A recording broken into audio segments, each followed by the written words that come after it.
Welcome students to Abhiyan IAS. I am Dr. Mohammad Zia and this is our Indian Economy series. अभी हमने पिछले video में बात की थी मनी एज अ कंसेप्ट और फिर हमने देखा था कि सप्लाई ऑफ मनी जो है वो किस तरीके से होती है। आज हम बात करेंगे मनी मल्टीप्लायर की और उससे पहले अब बात करेंगे क्रिएशन ऑफ मनी की। तो इन जनरल होता क्या है, ये आप लोगों ने जो एक कॉमन आम बोलचाल की भाषा में और आम बातों में सुना होगा कि आरबीआई जो भी पैसा प्रिंट करता है उसके बदले जो है वो कुछ एसेट रखता है। ये बात आधी सही है। हमने पिछले वीडियो में कंसेप्ट देखा था M1, M2, M3, M4 वाला। एक और चीज़ होती है, ये बात बिल्कुल ठीक है कि हाँ आरबीआई जो भी पैसा रिलीज़ करता है फर्स्ट इंस्टेंस पे उसके अगेंस्ट जो है वो एक certain amount of asset either in the form of gold or in forex या gold coins, bullions, rupee coins भी होते हैं। उसके अलावा सिक्योरिटीज़ जो होती हैं वो रखता है और उसके अगेंस्ट जो है वो करेंसी रिलीज़ करता है। और वो करेंसी जिसके बदले में हमने कोई सिक्योरिटी पुटअप की है, जब हम वो जो रखी जाती है और वो जो मनी रिलीज़ की जाती है उसे हम कहते हैं high powered money.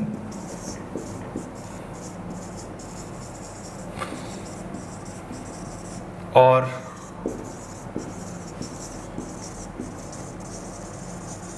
Reserve money, और जैसा हमने पिछली बार M1, M2 के कंटेक्स्ट में बात की थी, यहाँ हम कहते हैं M0।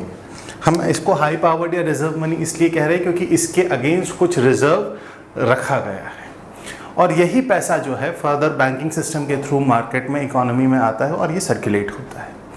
लेकिन क्या मान लीजिए अगर हम ये एक अजम्पशन लेते हैं कि हमारे इकोनॉमी के अंदर 16 लाख करोड़ रुपया मान लीजिए एज अ करेंसी सर्कुलेट हो रहा है, तो क्या आरबीआई के पास 16 लाख करोड़ रुपए जो है वो एज कुछ उसके अगेंस्ट कुछ रिजर्व रखा हुआ है? ऐसा नहीं होता, क्योंकि we have the concept of money multiplier and creation of money. Let's say हम बहुत छोटा सा एग्जांपल लेते हैं यहाँ पे इसको समझने के लिए। 1000 रुपये का, ये 1000 रुपये जो है ये M0 है, ये हाई पावर्ड मनी है। इसके अगेंस्ट जो है एसेट है, इसके अगेंस्ट जो है सिक्योरिटी रखी हुई और ये पैसा जो है रिलीज़ होता है। अब आप या मैं तो डायरेक्टली जाके हम आरबीआई के पास से पैसा नहीं ले सकते। ये पैसा किसके थ्रू आता है? बैंक्स के थ्रू। तो लेट्स से ये पैसा आता है बैंक ए में। अब बैंक के पास डिपॉजिट, जैसा मैंने आपको बताया, डिपॉजिट होता है और दूसरा फंक्शन जो हमने पिछली बार देखा था बैंक का कि जो लोन एक्सेप्ट करता है और उसके बाद जो उनके पास बच जाता है लेट्स से उसे हम कहते हैं रिजर्व। उसके बाद जो बच जाता है उसे हम कहते हैं रिजर्व। तो ये 1000 रुपये ये ये 1000 रुपीज़ जो है ये किस में आए? ये बैंक ए के पास डिपॉजिट गए। नाउ व्हाट हैपेंड कि आप जो है बैंक ए के पास गए लोन लेने की, sir we need a loan to purchase anything. तो उन्होंने कहा ठीक है, how much loan you want? आपने कहा सर 1000 रुपये। तो बैंक ने कहा ठीक है, नहीं हम 1000 रुपये तो नहीं देंगे, हम आपको 900 रुपये, हम यहाँ पे 10% रूल लेके चलते हैं, ठीक है। उन्होंने कहा हम 10% रिजर्व रखेंगे, 900 रुपये जो है हम आपको लोन देते हैं और 100 रुपये जो है आप उनके बैंक में रिजर्व चला गया। अब क्या हुआ, आपने उस 900 रुपये से कोई चीज़ खरीदी, कुछ भी खरीदा, कपड़े खरीदे और आपने किया यूपीआई पेमेंट, डिजिटल पेमेंट किया। अब वो डिजिटल पेमेंट के ज़रिए क्या हुआ, वो पैसा आपने जिसके किया, जो शॉपकीपर को किया, उसने उसका जो अकाउंट था लेट्स से अज्यूम करते हैं बैंक बी में था और आपने 900 रुपये का परचेज़ किया। वो पैसा जो है बैंक बी में चला गया, 900 रुपये। अब कोई और पर्सन आता है, पर्सन एक्स, बैंक बी के पास लोन लेने के लिए, वो भी 10% रूल अप्लाई करते हैं कि ठीक है हम आपको 810 रुपये आपको लोन देते हैं और 90 rupees went into their reserve. Same thing, इन्होंने अब कुछ परचेज किया, बैंक सी के पास चला गया वो पैसा। फिर कोई आया लोन लेने तो उन्होंने कहा नहीं हम, और यहाँ पे let's say 81 calculation is correct, हाँ, जो है ये, और ये प्रोसेस इन जनरल हम चलता रहता है। कब तक हम मानते हैं? इन जनरल जब तक ये जो रिजर्व का टोटल है, ये जो रिजर्व का टोटल आर है, ये लेट्स से M0 के बराबर नहीं आ जाता, जो हमारा यहाँ पे था। अगर हमने 10% रूल लिया है, हम तब की बात करते हैं। और दिस इज़ हाउ, और यहाँ पे ये लेट्स से अगर ये है, अगर ये इतना है तो यहाँ पे let's say it will be 9,000 and it will be 10,000। So total money in the economy कितना हो गया? Total deposit in the economy कितना हो गया? 10,000। एक्चुअल रिलीज कितना हुआ था? 1000। This is how money is created in the banking system. This is how money is created in the banking system. और इस कंसेप्ट को, इस प्रोसेस को हम क्या कह रहे हैं? मनी मल्टीप्लायर, जो फैक्टर जिससे हम मल्टीप्लाई करेंगे। तो मनी मल्टीप्लायर का फॉर्मूला क्या होगा? सो मनी मल्टीप्लायर को हम ऐसे लिख सकते हैं, टोटल स्टॉक ऑफ मनी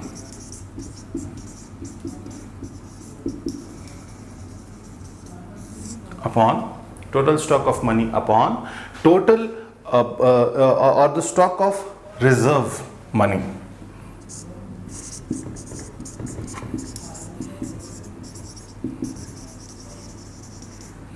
और स्टॉक ऑफ रिजर्व मनी।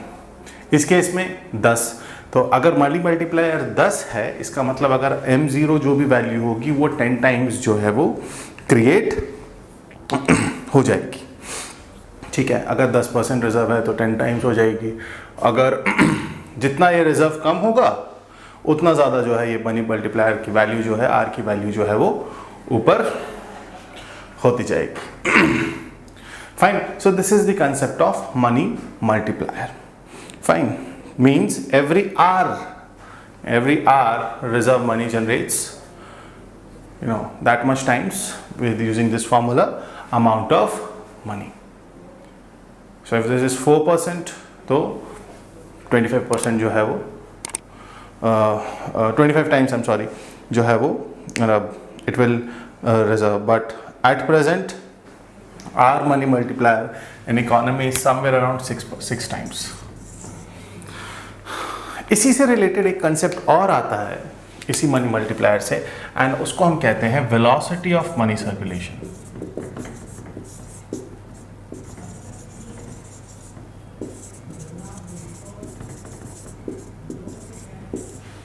उसे हम क्या कहते हैं? Velocity of money circulation. अब ये क्या होता है?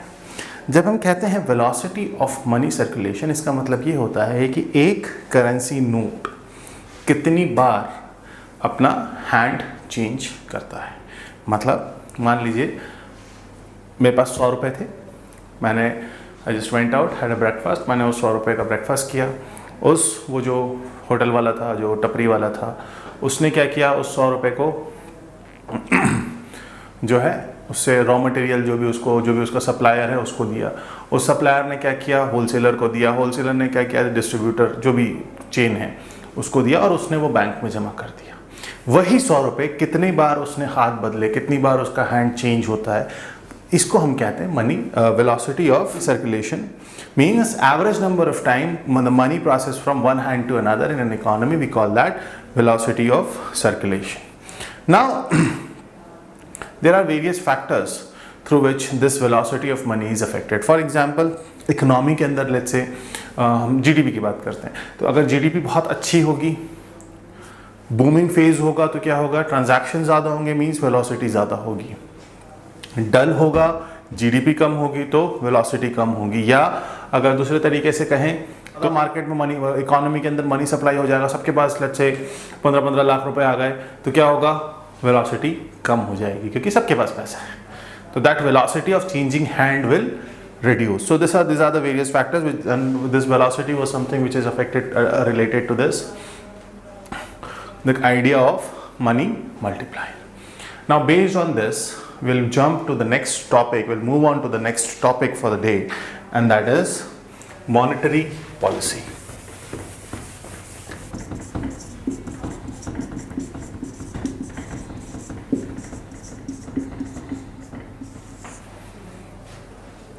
मॉनेटरी पॉलिसी क्या होता है? अब आपके पास पैसा है, आपके वॉलेट में पैसा है इस वक्त। अब उस पैसे के दो एस्पेक्ट हैं, एक तो पैसा कितना है, ठीक है, दूसरा आपके पास आया कहाँ से और आप खर्च कहाँ करोगे। भारत का अगर वॉलेट लें तो यहाँ भी उसके दो एस्पेक्ट हैं। एक हमारी फिस्कल पॉलिसी होती है, बजट जिसे हम आमतौर पे कहते हैं। तो बजट ये देखता है कि पैसा आएगा कहाँ से और पैसा जाएगा कहाँ in a country as a whole, और वो जनरल भारत सरकार का बजट होता है, वो सरकार तय करती है। दूसरी चीज़ जो होती है वो है जो बैंक, सेंट्रल बैंक या रिजर्व बैंक जो है वो तय करता है, और वो ये देखता है कि पैसा आए किसी भी पर्टिकुलर पॉइंट ऑफ टाइम पे इकोनॉमी के अंदर पैसा कितना होगा। बिकॉज यहाँ जो quantity of money in the economy है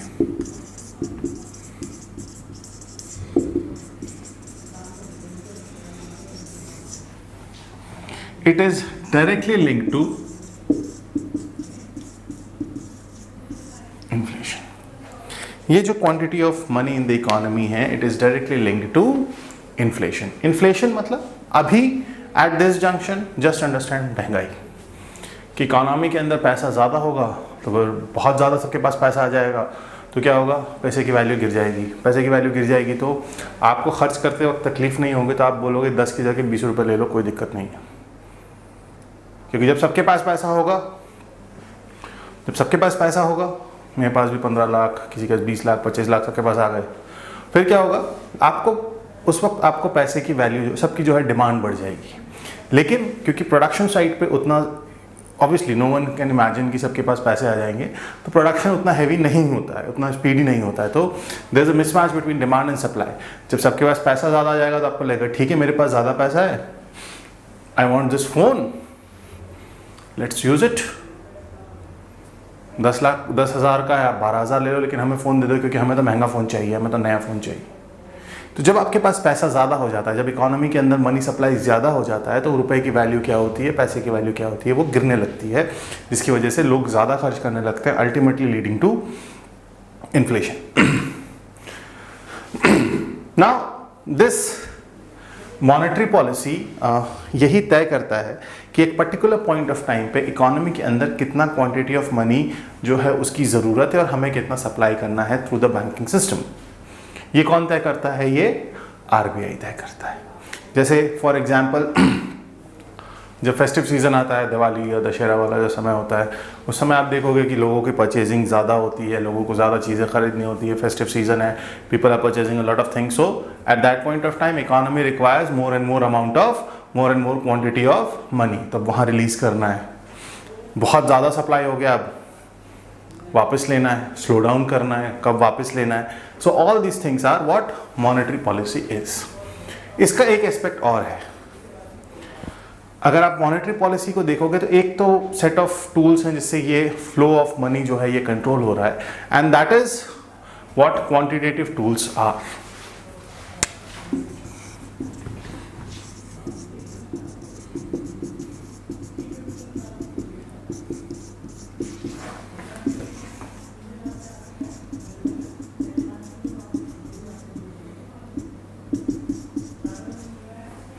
इसको हम दो हिस्सों में डिवाइड कर सकते हैं, quantitative tools and qualitative tools. So quantitative tools से तो हम ये देखते हैं कि किस तरीके से डिफरेंट क्वांटिटी ऑफ मनी है इकोनॉमी के अंदर, जो कि क्वांटिटी ऑफ मनी है इकोनॉमी के अंदर वो कम ज़्यादा या वापस ली जा सकती है। दूसरा है qualitative tools.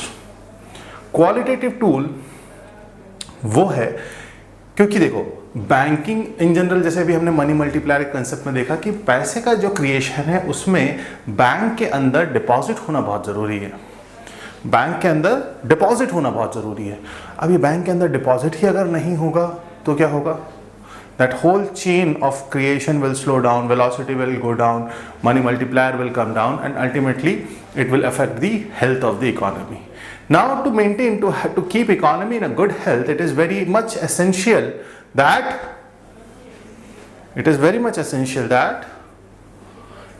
the people, the common man should have a trust in the banking system. पिछले कुछ सालों में हमने देखा कि बहुत सारे बैंक फ्रॉड्स होते हैं जहां लोग जो है हज़ारों करोड़ रुपए लेके देश से बाहर चले गए। पीएमसी एक बैंक, कोऑपरेटिव बैंक है, वहाँ हमने देखा कि जो डिपॉजिटर्स थे उनको उनके पैसे निकालने पे पाबंदी आ गई।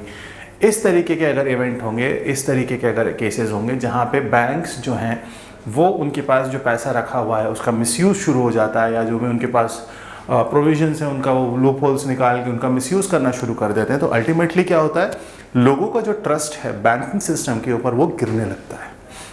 और जब लोगों का ये ट्रस्ट ओवर बैंकिंग सिस्टम जो है ये गिरने लगता है तो क्या होगा, people will not deposit in the bank. और वो जो हमने एक चेन देखी थी which was very necessary to circulate the money in the economy, rather to create money in the economy, वो कहीं ना कहीं डिस्टर्ब होगी। तो there are various qualitative tools जिसके ज़रिए आरबीआई बैंकिंग सिस्टम को कंट्रोल करके रखता है।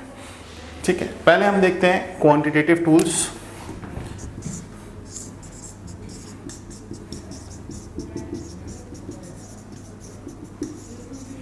पहला इस सीरीज में है कैश रिजर्व रेशियो।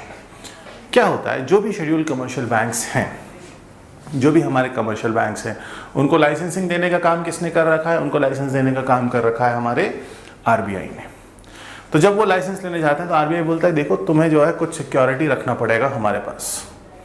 बैंक बोलते हैं ठीक है, कितना रखें, they say that should be cash reserve ratio of, अभी एट प्रेजेंट 5 फरवरी 2021 को जो मॉनेटरी पॉलिसी आई है उसमें वो थोड़ा सा उन्होंने 3.5% किया। In general it is 4%।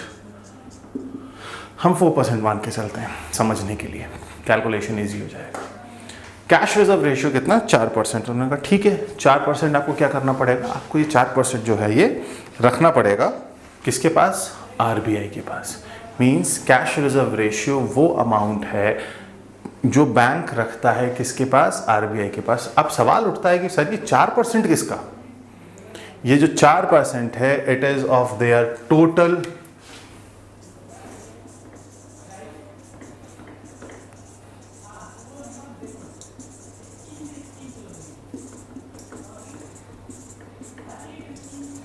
Total time and demand liabilities. ये 4% किसका, ये 4% of their total time and demand liabilities. तो उनके पास जो भी टाइम एंड डिमांड डिपॉजिट्स होंगे उनका जो टोटल है उसका 4% कहाँ रखना पड़ेगा, आरबीआई के पास। क्या आरबीआई इसके ऊपर कोई इंटरेस्ट देता है, नहीं। Unless and until there are certain extraordinary situations, in general there is no interest which is being paid on CRR. Now this is a question which has to be discussed, especially mains की perspective से एक important सवाल हो जाता है कि क्या हमें CRR जैसी चीज़ जिसमें 4% of their total time and demand deposits is huge, क्या ये 4% जो है इस पर इंटरेस्ट मिलना चाहिए, अगर इंटरेस्ट नहीं मिल रहा तो क्या हमें रखना चाहिए, नहीं रखना चाहिए। इसके लिए हम एक सेपरेट वीडियो करेंगे CRR के ऊपर, लेकिन फिलहाल के लिए क्योंकि हम क्वांटिटेटिव टूल्स देख रहे हैं, कैश रिजर्व रेशियो 4% किस पे, total time and demand liabilities में। दूसरा इसी सीरीज में है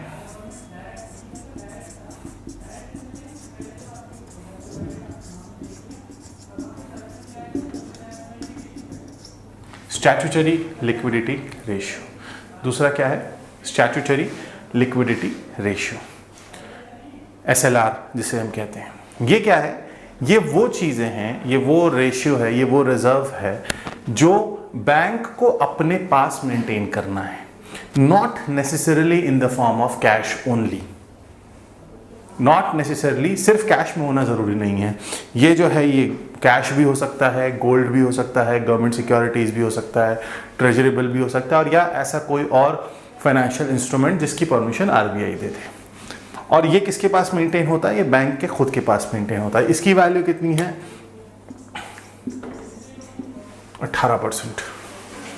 और ये 18% किसका, total time and demand liability का, जी नहीं, ये 18% net time and demand liability का। और इन दोनों के बीच का डिफरेंस क्या है, इंटरबैंक डिपॉजिट।